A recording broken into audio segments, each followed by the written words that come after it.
my White Lotus buds. It is K Kai. KDS hair, blue the Lotus, Kyron the Siren. Call me whatever floats your pretty boat, my love. Today I have a couple things I want to show you.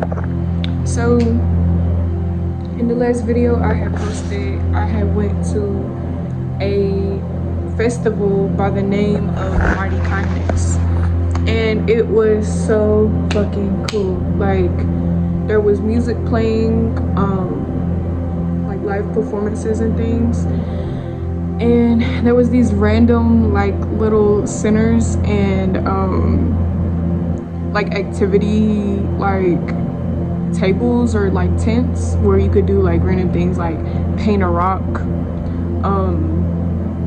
leave a sweet note. There was a place where you could get your henna done. I'm gonna get my henna done soon. I'm gonna do it myself. I used to do it when I was like 15, 16. Loved henna. Yeah. And they also had really fucking good food. I had got a veggie quesadilla. That shit was amazing. That shit was amazing. Hold on, because mama needs some lip gloss. I'll be right back, baby. I'm back. But yeah, so it was really fun, and it was one of my first times ever going to an event like that, because like, my nigga, I was raised in the hood. I was raised in the hood. I was raised around, okay, my lip gloss is not in here. I was raised around folks who saw that hippie shit as, you know, the stereotypical depictions of hippies and things where it's like derogatory. I got called a free spirit as a kid, and I didn't know what the fuck that shit meant. You feel me? I had no idea what that meant. I just seen the depictions of people hugging trees and talking about the peace sign and make love not war. Now, there was a movie I watched as a kid, one of my favorite movies of all time, called Sammy's Sea Adventures or something like that,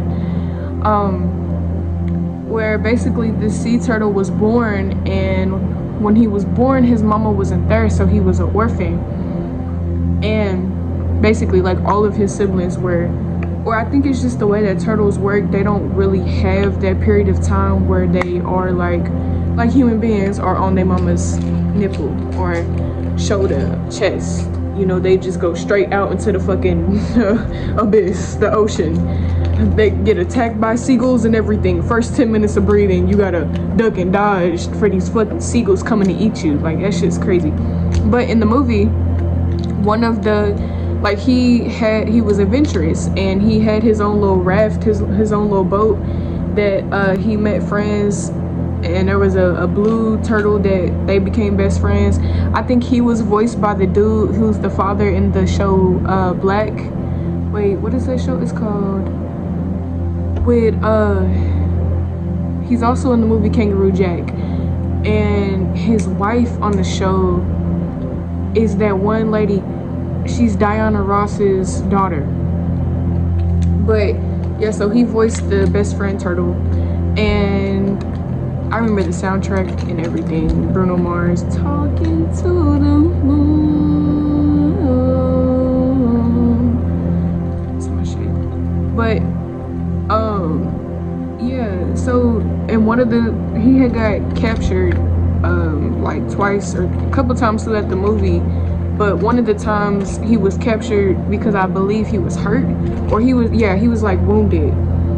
And these hippies that was traveling abroad had found him, and they was on the beach, and this was in the 60s. So of course they had the Beatles playing for this part of the soundtrack, and they took care of him. And that was like my first like representation of like what free spirit it was, what spirituality was, because as I've said before, I grew up around Christians. I grew up around the white side of Christianity and the black side, which they have a lot of overlap, but they are direct opposites, right? You feel me? In the white church, that shit feels like drinking the fucking Kool-Aid, and it's a different type of Christianity. I don't think folks talk about that shit enough. I was baptized in a white church. That shit was gnarly.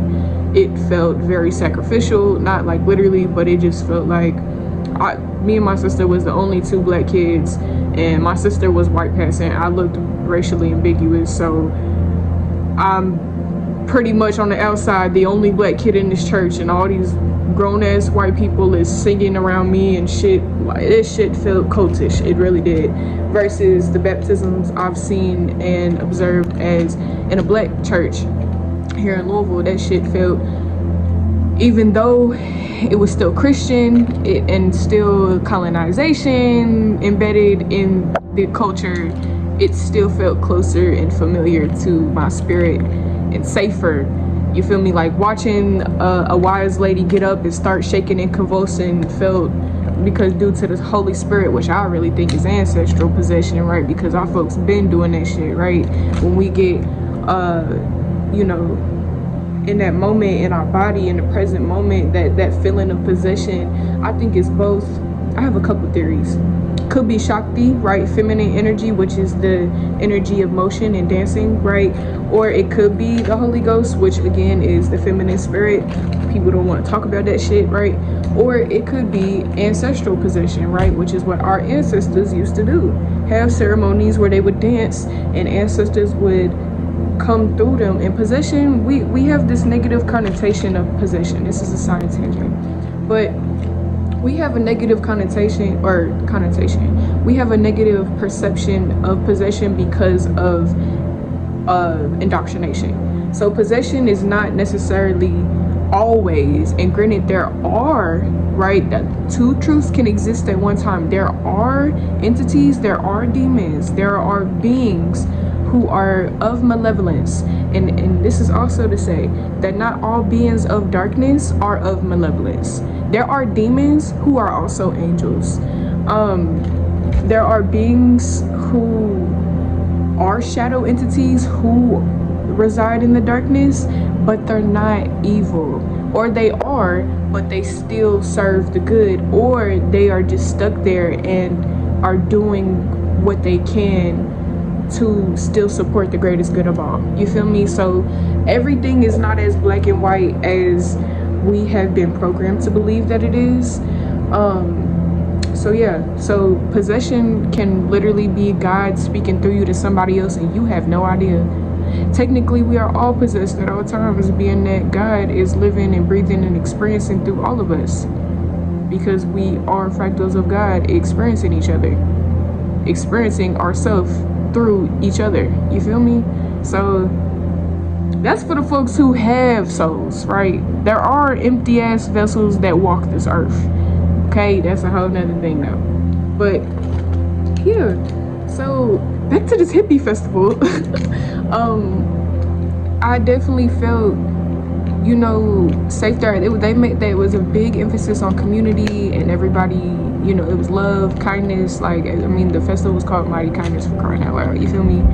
But I'm not gonna lie, a part of me still felt like I didn't really belong, because it was a type of culture, one that I'm not, again, I come from the hood, and I'm not used to other people being on that same wavelength or understanding of oneness, of community. You feel me? I'm used to nigga having to look behind my back for my own peoples that I love, my own family, to backdoor and backstab me. You feel me? Friends, lovers. Like my brain, my body is wired to be that way because of what I've experienced both in this life and past ones. So I'm, you know, of course, I'm still adjusting to feeling safe, for my body to feel safe in the company of other human beings, just because I have seen the polar opposite all of my life of the devilish ways of humanity. I'll say that. Yeah. So, and I've also developed, and I'm actually grateful for those experiences, because not only have I learned who I am through what I'm not, but also I have a greater, deeper understanding of humanity than I feel like a lot of people have. I think the way that our world works this way is because I think our world works this way because so many people are living in their own personalized hell and don't know it. Some people do and make sure that everybody else knows and feels their hell and their anguish and their misery. Some people, like myself, try their best not to hurt other people while still going through their own. That's how it was, is that I tried my best to not project, and I actually went more than tried my best. I did my best and actually swallowed the chaos to make less of it around me. So, but yeah, so it was hard. I'm not gonna lie, to feel safe, but I had to teach my body, right, my ego, that everything, all is well. I'm safe here, you know, and I wasn't alone. Like, I had people that I knew, but it's still, you know, healing is not linear. I'll probably be working through this shit for the rest of my life, and I accept it. I accept it because, I mean, life is beautiful nonetheless. Like, it's not like it just completely, I just can't experience life because of CPTSD and having neurological damage and nervous system damage. Like, I'm gonna live my life regardless because of that shit. 11:11 when I looked at the clock. Because of that shit, which signifies new beginnings. In spite of that shit, I'm going to live my life to the motherfucking fullest, because why the fuck not?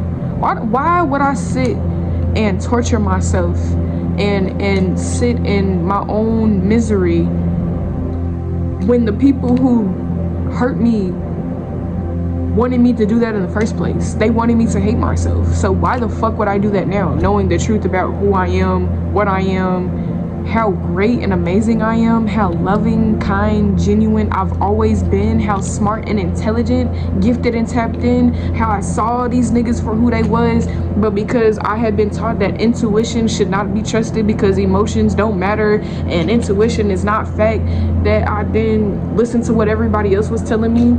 Or, right, let's talk about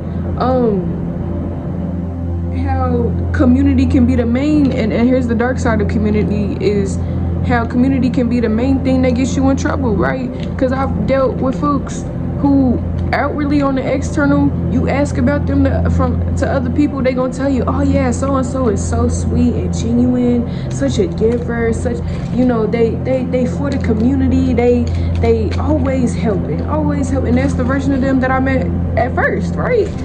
And then when you really get to know that person behind their reputation and how they are perceived on the external, they are an evil, malicious bitch. And bitch is gender neutral. I've said this before, I will say it again. It is a coward. It is somebody who don't stand for shit. It is an abuser. It is somebody who takes their pain and uses it to tame and berate and beat down other people. And because I was dealing with my own baggage of trust issues and being dysregulated every day, I believed what community was telling me about this person and how they portrayed themselves to the community, and thought that I was tripping, which led me to get abused. And yet when I left the situation, folks was still looking at me as if I had did something wrong because I was rightfully removing myself. And you know that when I removed myself, everything fell apart, because you don't play with folks who's anointed. You do not play with folks like that. Do not play with folks who've been touched by God. You don't. Because all it takes is for me to walk away. And everything, whether it be your illusion, the illusion you constructed to everybody else, the persona that you carried yourself as, it will crumble.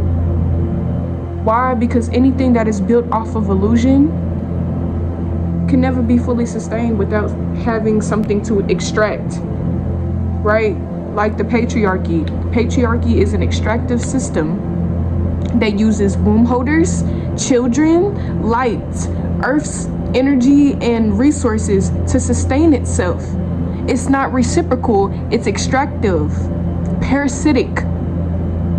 So when you remove the life source from that system of power and abuse, i.e. again the patriarchy, i.e. again narcissism, narcissistic family dynamics, narcissistic relationships, they crumble. The mask falls off. Why? Because now they don't have a battery to power said performance, and because they're not connected to their own source within, because they're a fucking vampire and they don't have a fucking soul, or at the very least they have lost their soul.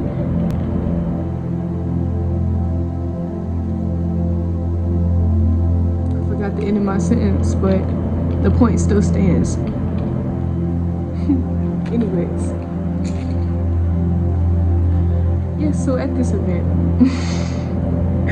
I found so many stickers. I met, talked to, interact, saw so many different cool people. Look, I'm making this right now. This is something I started making today. This is something I had got earlier in the year and I kept it because I was like, I'm gonna use this. I'm gonna use this for something. I'm going to use this. And here is also what I'm making. It says, daughter of Oshun, praise be to Mami Wata. And it's peace. Oshun is a goddess. And here's the quest I got yesterday. I glued it in here. I think it's called a mandala. I had colored during one of the little event workshop things. Sticker I had got. Shamika was there. Shamika, she's running for mayor. If she becomes mayor, she's, I think, more left-leaning. Like, I know she's there for sure, not conservative, but that would be so dope because she would be my city's first black mayor, nonetheless first black woman mayor. Bro, that shit would be crazy. And I'm not gonna talk about that. But I'm gonna make some bracelets today. But yeah, this is so 7-year-old Kai. It's funny, it says the same. Damn, it says the number 7 on it, because like this is funny because this is literally some shit that I would have did as a kid, like all the time. Like my hands used to like lock up because I would do this shit so much. I also got some manga, some books. My first manga I ever read was Komi Can't Communicate, and I was 16. As a kid, I loved comic books, but I didn't really delve into the anime stuff because I don't know, I just didn't. But not until I was like 16 and I saw this stuff at the library at my school. And yeah, Komi Can Communicate, and I had watched it on Netflix. My favorite animes of all time are Psyche K. That is my motherfucking shit. Do you hear me?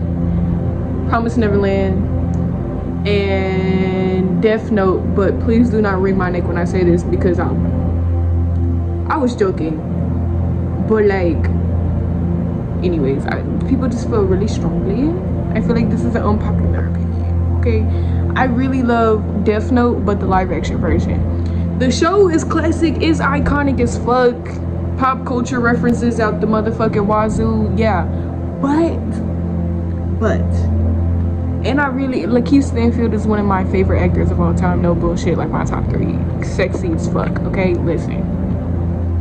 But, I really liked him in the movie Clarence too. But,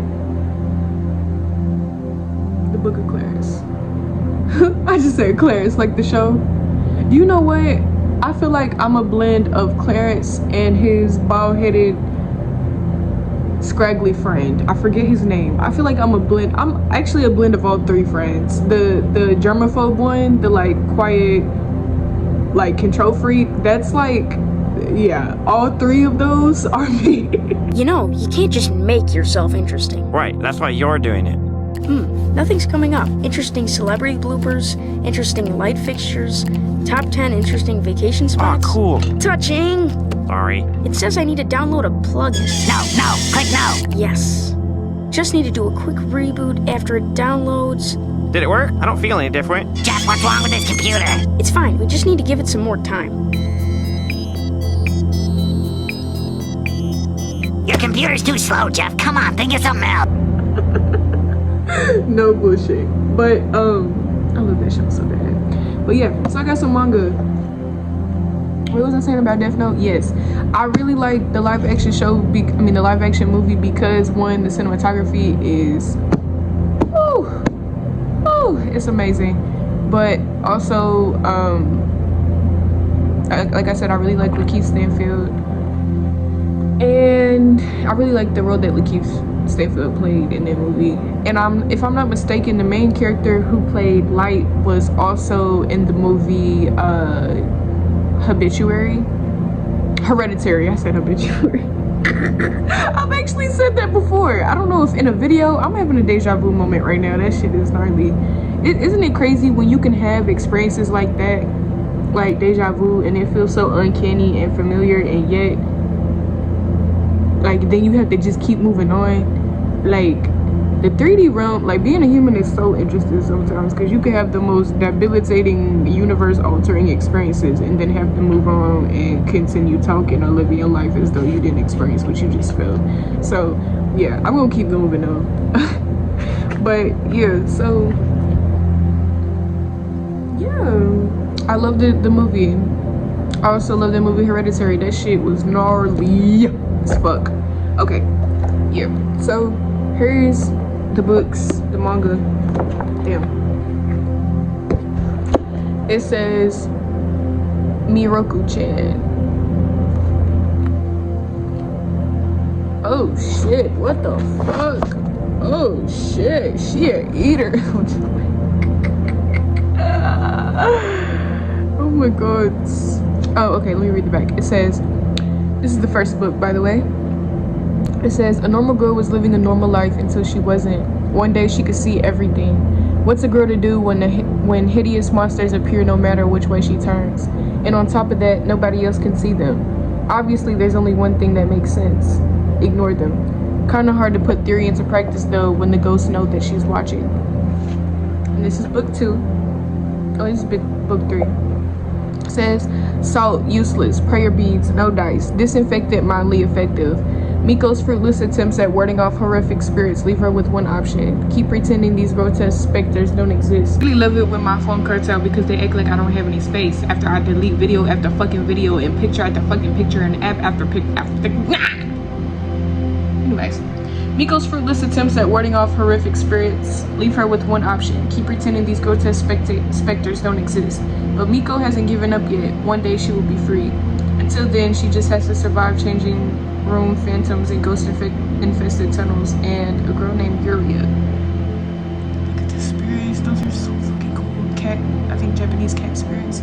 That is so cool. It says, and this is book 3. It says, to see or not to see until Miko met Yuria. Until Miko met Yuria, the pretend not to see ghost plan seemed like the best course of action. But the new substitute teacher is that creepy guy from the park, the one hunted by a bunch of ghost cats. It can't be a coincidence that Hana's life aura starts draining whenever he's in the room. Can Miko really leave her best friend to fend for herself against enemies she can't see? That really ties into what I was just talking about intuition. Being able to see and feel and perceive intuitively what others choose not to or just can't. Their life aura start draining whenever they around them. I didn't even get this from the stove. I got this from the festival yesterday.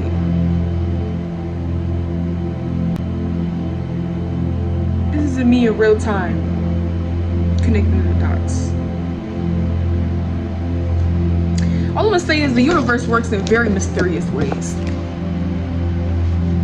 Okay, on that note, I'm gonna end the video. Yeah, peace be unto you.